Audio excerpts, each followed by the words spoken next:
If you like old-fashioned Western shoot-'em-ups, like the old Clint Eastwood movies from the 1960s, then you might really like The Harder They Fall, released on Netflix earlier this month. It's a fun film, and it's one of the few movies that focus on African Americans in the Wild Wild West, a topic that has long been ignored by Hollywood, even though 25% of cowboys were black. It has lots of action, some terrific stars like Idris Elba and Regina King, and some great music by artists like Lauryn Hill and Jay-Z. So what is there to hate? Plenty, if you care anything about the historical characters it pretends to represent. The screenwriters stole the names of heroic cowboys, trailblazers, and lawmen and turned them into murderers, thieves, and pimps. And it's a true shame, since their real lives were much more colorful than the cartoonish criminals that they're playing on screen. Now in this movie, Nat Love, played by Jonathan Majors, is the head of the Nat Love gang of outlaws, seeking vengeance against a rival gang. In real life, there was no Nat Love gang, because Nat Love was not an outlaw. He was a cowboy.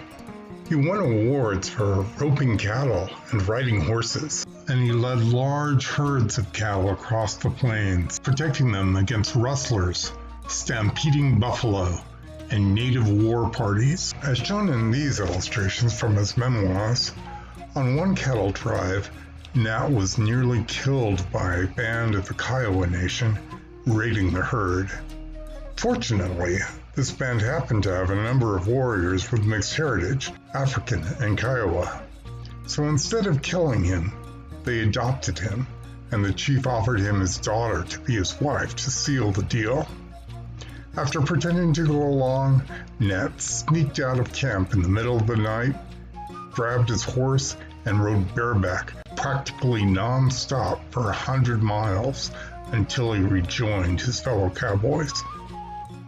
Another time, he went to an army fort and lassoed a cannon, hoping to borrow it for a fight against native warriors.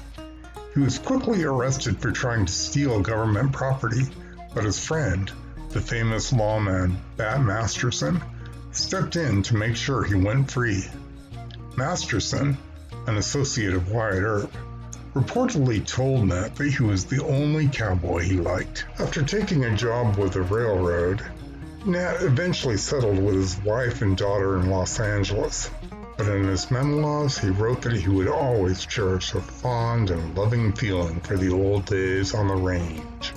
In the Netflix movie, Nat doesn't have a wife and daughter. Instead, he has a sexy ex-girlfriend named Stagecoach Mary, a former member of his gang who now runs a brothel. In real life, Stagecoach Mary and Nat Love never met. In fact, none of these people ever met. She was never an outlaw, and she was no pimp, although she did once run a restaurant and saloon that went bankrupt because she gave away so much food to the poor. Instead, she was a hard-drinking, hard-fisted sharpshooter who carried U.S. mail shipments on a particularly dangerous trail in Montana known as a Star Route. She was only the second woman in the United States to be entrusted with the Star Route, and the first African-American woman. As this clip from AMC's Hell on Wheels shows, she was the type of person who wasn't afraid of getting into bar fights.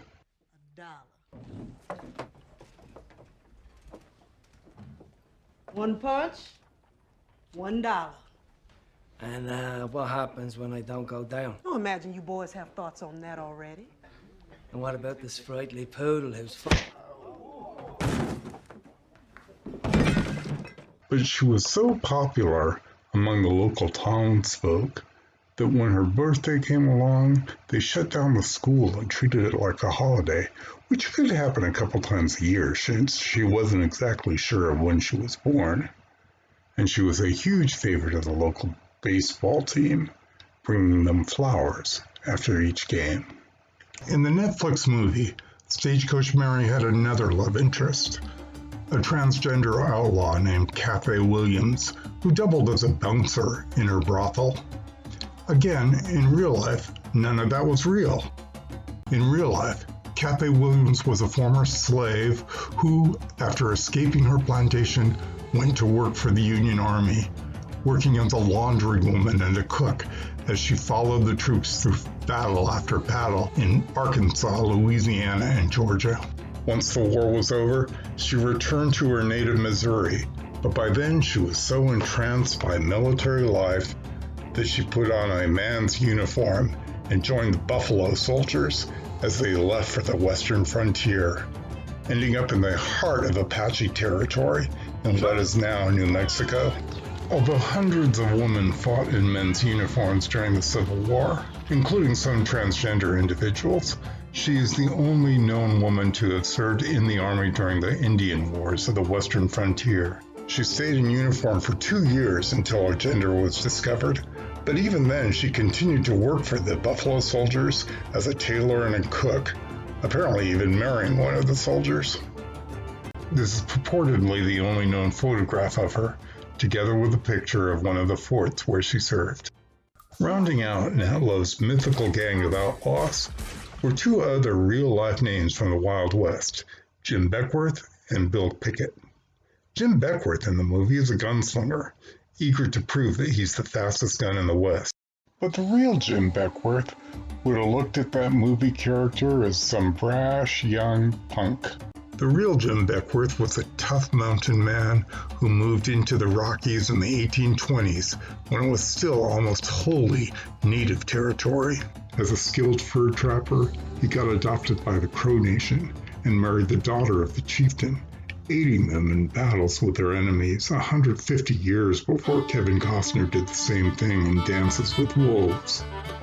He later served as an Army scout and courier in the Mexican-American and Seminole Wars, but his chief claim to fame came in California during the Gold Rush, when the Donner Party met its disastrous fate in the Sierra Nevadas, with some members freezing to death and others resorting to cannibalism to stay alive. Beckworth carved a new path through the mountains, creating a shorter, safer trail on lower ground that brought thousands of settlers to California. His name lives on in the Sierra Nevadas with the Beckworth Trail, Beckworth Pass, the Beckworth Peak, and the little town of Beckworth, where you can still see the cabin where he lived. Another Western hero that gets turned into a criminal in the Netflix movie is Bill Pickett, portrayed as a gunslinging thief. In real life, Bill Pickett probably never even handled a gun, except in Wild West shows and target contests. And he was no thief.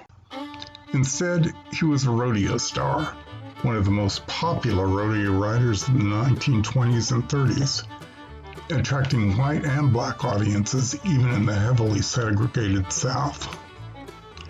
This picture of the Texas rodeo lineup at that time shows exactly how interracial the realm of the cowboys was, with black, white, Hispanic, and Native riders. Pickett was a true star who invented the practice of bulldogging cattle, as depicted in this movie from 1921.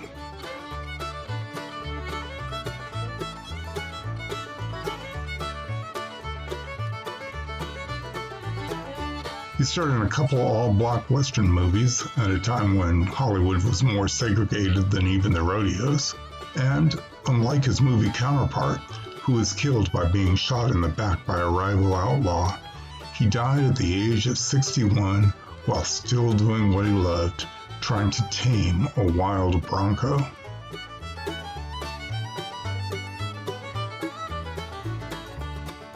In real life, there were thousands of black cowboys like Nat Love and Bill Pickett, as well as quite a few black cowgirls. Few of them were involved in the type of gangster activity portrayed in The Harder They Fall.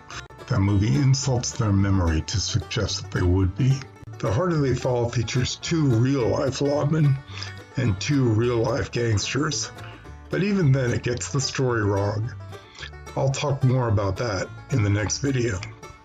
So this has been part of Forgotten Lives and Buried Stories, which is dedicated to telling the stories of people, events, and ideas from the past that really don't make it well into the history books or media of today.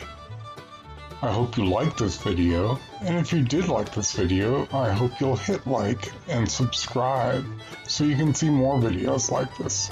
Thanks very much for tuning in, and I look forward to seeing you again soon.